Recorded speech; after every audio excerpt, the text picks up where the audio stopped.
আপনি আর বুখারী শরীফ কোরআন শরীফ দিয়ে বসবেন না, আপনার বাকারি শরীফ লাগবে।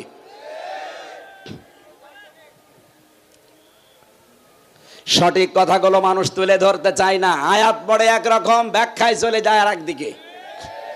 আমি যা পড়েছি তাফসিরে সেইটাই বাংলা বললাম, আপনি মিলিয়ে দেখেন, একটা কথা যদি ভুল হয় আমার সাথে বসেন। মাইয়ার তাদ্দা মিনকুম আন দীনিহি, যারা আল্লাহর দিন থেকে ফিরে যাবে, আল্লাহর সিদ্ধান্ত ফাসাউফা ইয়াতিল্লাহ, আল্লাহ বলেন আমি নিজে অতি তাড়াতাড়ি বিকৌমিন, এমন একটা দল তৈরি করে দেব, ইউহিব্বুহুম, যারাদেরকে আমি আল্লাহ নিজে ভালোবাসি, ওয়া ইউহিব্বুনাহু, তারাও আমাকে জীবনের চাইতেও বেশি ভালোবাসে। বাংলাদেশের সাথে আমি তো মিলাতে পারি, আপনি পারেন না কেন?